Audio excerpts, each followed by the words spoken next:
right, so I've had this written down to do this video for a while. I told you guys I always like to get these out as early as possible. This is the big one, bro. This has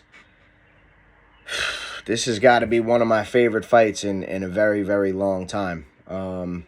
First of all, I want to start this off by saying right away that me being the boxing fan that I am, and I guess the pessimist that I am, I really was skeptical if, number one, we were ever going to get this fight. I thought we would get it, but I really didn't think we were going to get it with both guys at this age like this. Both undefeated guys at this age. I thought it would be like a Pacquiao-Mayweather type of scenario where, all right, we got it, but, I mean, one guy lost. Or it's like Joshua versus Wilder, you know what I'm saying? Like, I still want to see Joshua versus Wilder, but that's just because I want to see it. It's just because they haven't fought. It doesn't hold the same weight as it did when they were both the guys and the kings. You know what I'm saying? So this fight, I got to give both of these guys props for making this fight happen. And I was pretty fucking annoyed because there was a couple of times where it was, basically said that it was a done deal and it was happening, and then it fucking fell through. And listen, I'm not there at the table. I can't definitively place blame on one guy. One time it seemed like it was this guy, another time it seemed like it was the other guy. So who knows? All I know is right now the fight seems to be made, and they're supposed to be getting in the ring in July and fighting each other. So let's talk about what we expect to go down. First of all, I haven't seen much on this fight.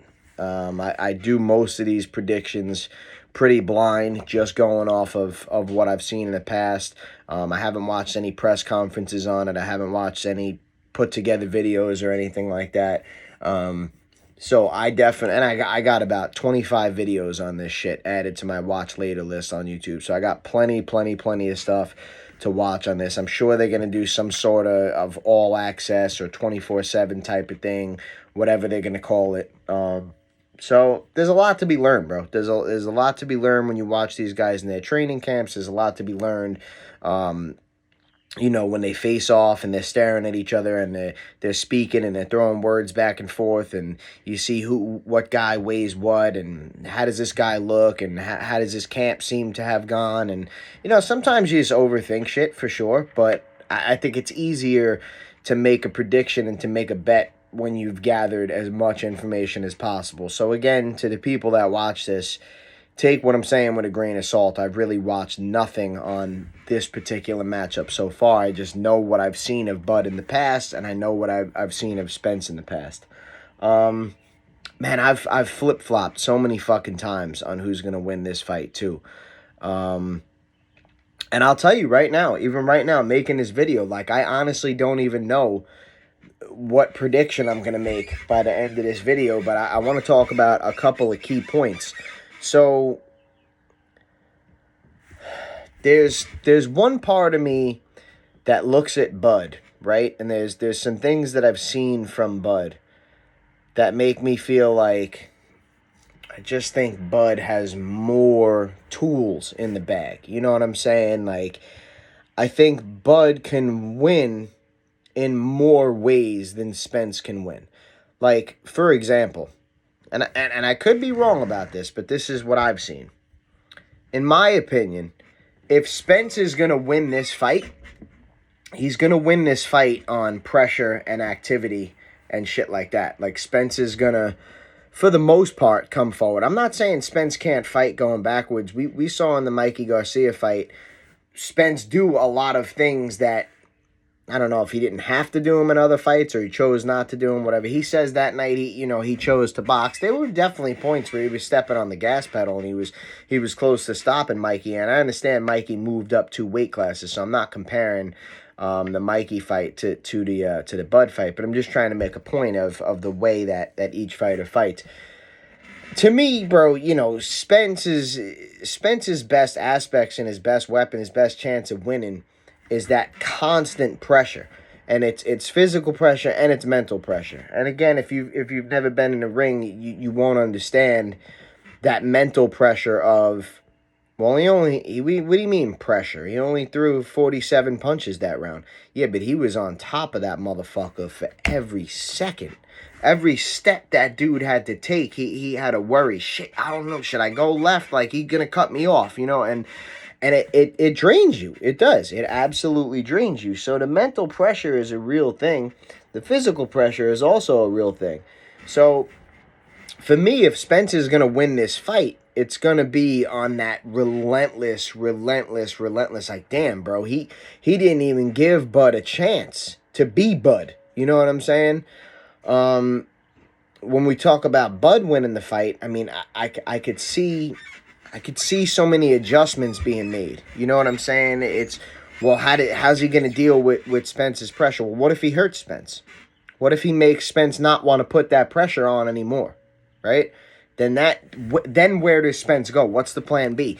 If he can make Spence, and I saw this in the Pacquiao Mayweather fight, and I'm not gonna get too into this. I know Pacquiao says his shoulder was hurt, and then he went in the fucking salt water and he was healed. But listen, I'm not trying to bash Pacquiao. He's one of the greatest fighters of all time. Freddie Roach basically admitted on camera that Ariza was giving him shit in his drinks, and that's why they fired Ariza. Right around that time when that stopped, Pacquiao didn't score a knockout for about a decade. So, again, you do the math with everything. But the point of me saying all this is that when I was watching Mayweather-Pacquiao, and I had Mayweather winning that fight at any point, like 3 years before that fight happened, I was arguing with people that Mayweather was going to win that fight. But the point that I'm trying to make is I was at my boy's house. A whole bunch of us were chilling. There was 10, 15 people there. The first round ended. And don't quote me on the numbers here. That fight was years ago. I don't specifically remember the exact numbers, but I'm going to give you an example. First round ended, and they showed the punch stats or whatever, and Pacquiao threw, let's say, 41 punches. And I said, the fight's over. Fight's over. Pacquiao lost. And people are like, what the fuck you mean, bro? It was one round. He didn't get the shit beat out of him like that. And I said, nah, he mentally lost the fight. The fight's over. Because what was happening was... And it wasn't bad. Mayweather wasn't fucking him up. He wasn't rocking him and stumbling him and shit and just beating the shit out of him to where Pacquiao didn't want to fight anymore. But Pacquiao realized, and he realized quickly, if I just keep throwing these punches, 3, 4, 5, 6 punches, right? And I'm not landing any of them. But every time I do that, I get hit with this one clean, precise shot. And it's not knocking me out. It's not dropping me. It's not like scaring me. But it's got enough pop in it that I understand that it's, first of all, it's scoring. Second of all, I'm wasting energy by throwing 5 and 6 punch combinations and hardly touching anything. And third of all, if those counter shots keep landing cleanly for 12 rounds, they're going to start hurting me. They're going to start breaking me down. So what do? We become a lot more selective with our shots, because if every time you throw these combinations, you're forced to pay a price, what decision are you going to make? Are you going to keep throwing them and eventually get knocked out? Are you going to look for another plan? What if that plan doesn't work? Are you going to kind of concede to, well, if I don't throw these combinations, I'm not going to win the fight, but I also won't get fucked up? So it's kind of this stalemate where it's like, all right, I'm not going to win, but whatever. Can't figure out a way to win, so I'm not going to throw these combinations because I pay a price every time I do. So if Bud can do that to Spence and immediately make Spence no longer want to put on that constant pressure, well, where does Spence go from there? I'm not saying there's nowhere for Spence to go. I'm just trying to say, in my mind, when you ask me, okay, well, what if this, what if that, what if this, what if that? I can say to you, well, then Bud will probably switch to lefty then. Okay, well, then what if this? Bud will probably try to land one big shot instead of trying to outbox Spence. Okay, well, what if that doesn't work? Bud might try to stay on the back foot and outbox him. What if that doesn't work? Maybe Bud fights fire with fire and he comes forward. So the point that I'm trying to make is that right off the bat, in my opinion, Bud has more tools in his bag and possibilities to win the fight than maybe Spence does. I could be wrong. We're going to see. Sometimes these are the type of fights that you need, right? Where you need a certain opponent in front of you to really see, well, what is Spence going to do? Well, we're going to find out, right? We're going to see. And maybe a lot of these questions are answered. And when I said, well, what is Spence going to do if this happens? I might not have the answer right now, but I might have the answer after the fight. So we'll have to see. But again, from me not watching anything yet and just going off of previous fights, I just feel like Bud probably has a little bit more tools in the bag to win the fight than Spence does. That being said, bro, the tool that Spence possesses has been too much for everybody. And we can't say that Spence hasn't fought anyone good. He's fought a lot of good fighters. And he's fought a lot of fighters that, even though they did very well, eventually they got broken down. And, you know, like the Danny Garcia, the Sean Porter, like, these were fights where it just looked to me watching it, right? Like, and these guys did great. Like, I thought Sean Porter fought a great fucking fight in this Spence fight. I thought he did great. Danny Garcia. Now, again, keep in mind, when I'm saying these guys did great, understand what I'm saying. I'm not saying that I thought that Danny lost the 7-5 fight and it was very close and he could have won that fight against Spence. That's not what I'm saying. When I say Danny did great in that fight, what I mean is that I was impressed with Danny.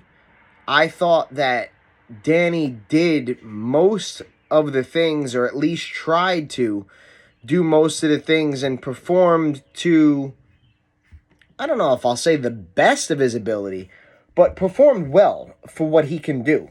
Like, I know what I'm capable of, right? And when I look at certain fights of mine, there are certain fights that I lost that I'm like, you know what? There wasn't really much more I could have done in that fight, and I wasn't going to win that fight with the skill set that I have. And in order for me to beat that person, I have to become a better fighter, because that was maybe the best or close to the best that I had to offer that night. I actually fought really well. This dude was just better than me. That's what I got out of a lot of times when I saw Spence fight people, where I was like, okay, they fought really well, but just Spence was just too much, man. Like, he just took it to another level, and they just were not able to deal with that pressure and that level that Spence brought it to. It was just another level. And then when you look at Bud and what he's done, again, there are certain times where you watch certain fights and it's, all right, well, he got tagged, or this isn't going well, or, well, he's not looking that great right now, and then he switched something up and he went lefty, or he did this or he did that, and then he stops the guy. I mean, even in the Sean Porter fight, somebody, I forget who it was, but he was like, I'm up, right? And they were like, nah. And he said, what the fuck you mean, nah? Porter's winning? And they were like, yeah, or whatever the case was. And he got up and fucking stopped him. You know what I'm saying? So we've seen, if you pay attention, we've seen Bud be in these scenarios where he has to, like, switch something, and he does, and he gets a stoppage. So it's like, damn, is what Spence does going to be too much for Bud to make an adjustment and stop him? Or does Bud just have too many adjustments that he can make, and once he adjusts to what Spence is doing, maybe Spence doesn't have another gear or another option, and Bud figures him out and he stops him. So again, there's a lot of factors going into this. Spence has been at this weight for longer. Spence is, I guess you would say, the naturally bigger guy, just given the fact that Bud's moved up in weight classes and stuff like that. But I mean, when you put them next to each other, this is not like the Spence versus Mikey Garcia fight, where it was like, okay, like Mikey does not belong here. If Mikey wins this fucking fight, like, this dude is on some other crazy level, because you could look at these guys standing next to each other and you could see that Mikey jumped 2 weight classes. You know what I'm saying? So Spence, has been here for longer, but I think Bud's fine at this weight. I think his size is fine. I think his power is fine and stuff like that.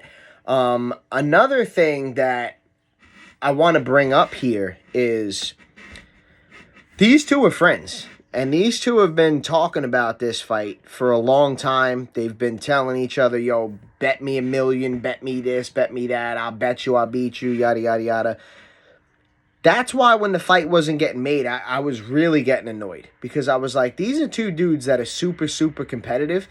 And they've been busting each other's, like, I have my best man in my wedding. We have the same type of relationship, and we've actually boxed each other 6 times. He beat me 3 times. I beat him 3 times. And to this day, we're almost 40 years old. We haven't boxed in well over a decade.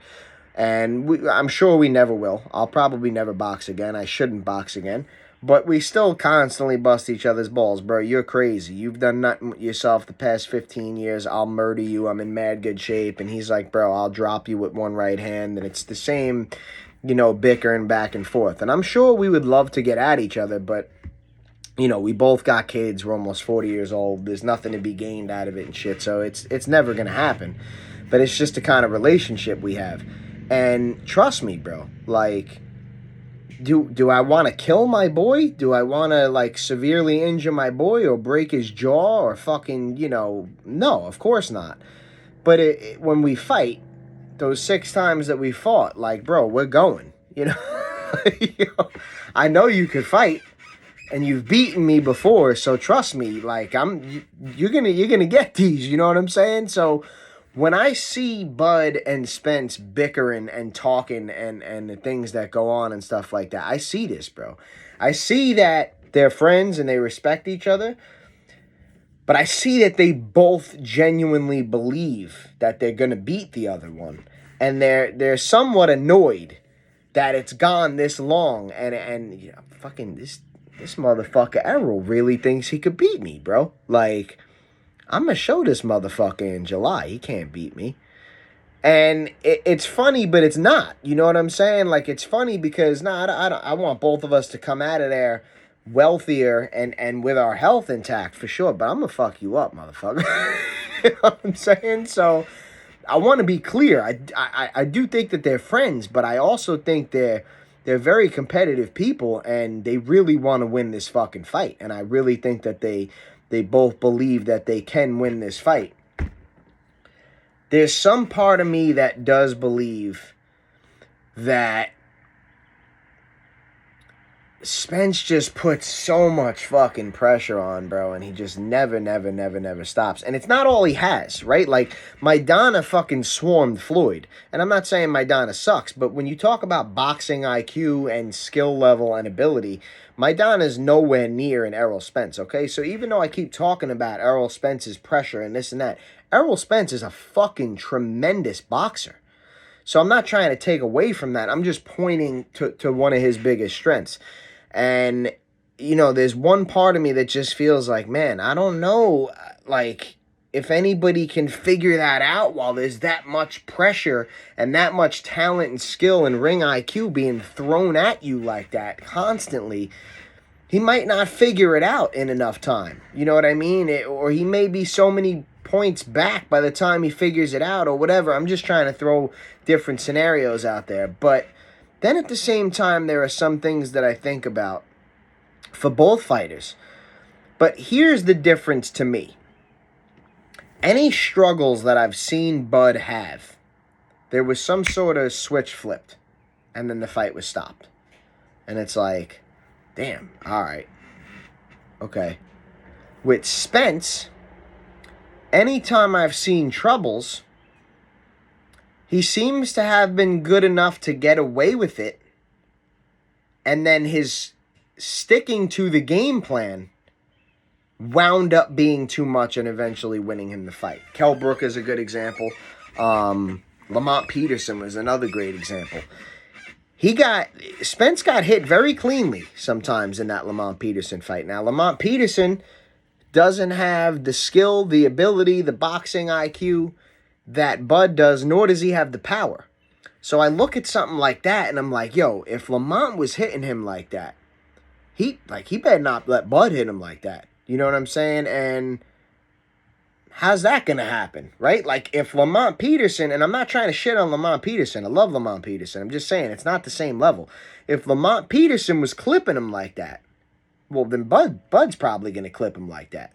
And Bud's got a lot more power and a better ring IQ and stuff like that. So it's like, man, I don't know. Like, I'm thinking about both things, and I really think this is one of the most 50-50 fights. And I could be wrong. So maybe somebody gets blown out. You know what I'm saying? Maybe Bud just fucking stops him in 4 or 5 rounds or whatever. That's not my prediction, but I'm just saying, you never know what the fuck is going to happen. But, you know, it's boxing and anything could happen, but man, I don't know. Final prediction, bro. I'm telling you right now at this moment, I'm still very torn. And I do think that what I watch over the next month or so is probably going to sway me maybe a little bit more in one direction than the other. And so are the odds. I'll tell you that right now. If I'm still 50-50 and I cannot figure out who I think is going to win this fight, I'm probably just going to wind up throwing a very small amount of money on the underdog, because I think it's possible that either guy wins this fight unless I see something in the build-up that I'm like, nah, Bud's got this, or Spence got this, or whatever. But I don't know, man. To end this video, you know, I mean, that Lamont Peterson fight, it was a while ago. You think that, you would assume that Spence being the fighter he is, he probably learned from that. He probably grew from that. I've seen some really, really impressive things from both guys. And I think at the start of this video, I was 50.1% leaning towards Spence. And now I'm maybe 50.1% leaning towards Bud. So, I don't know, man. At the end of the day, I think that I'm going to have to take Bud by late stoppage, man. And the reason I say that is I think that Spence might build a lead on points early. I think that pressure and what he's going to do, you know, I think 4, 5, 6 rounds into the fight, I could see Spence being up 4-2. I don't know, man. I think maybe Bud might just reach into that bag again and make some sort of adjustment that we've yet to see anybody that's fought Spence make. And then it clicks. We see it, right? And we're like, there it is. That's how you fucking beat Spence. Somebody finally figured out a way to stop that pressure or to negate that pressure or whatever. So, again, man, I really think this is a 50-50 fight. I don't know what to suggest because I'm not 100% sure what the odds are. My off-the-bat suggestion would be just to go with the underdog because I think it's a 50-50 fight. But I guess, I hope I don't eat my words, but I guess my final prediction, I'll take Bud to stop Spence around 10 or 11. I don't know. I think he just maybe might make some sort of adjustment, and he may be able to find a way to do similar to what Mayweather did. Mayweather would take a lot of people's best advantages and make it so that they would stop that. I'm not throwing that punch anymore because I pay a price every time I throw that punch. And then they're faced with a decision. Do I stop using my best weapon, or do I keep using it and get knocked the fuck out for using it? So I don't know, man. End of the day, I'm gonna have to go Bud by late stoppage because it's the only thing that I haven't seen yet. I've seen Bud make adjustments. I've seen Spence put a ridiculous amount of pressure. I've seen both of these things, and it's like, which one is going to overcome the other? I'm going to have to go with the guy that I think has more tricks in his bag, even though it's really difficult for me to say this. But final prediction, Bud by late stoppage, maybe in the championship rounds. Peace.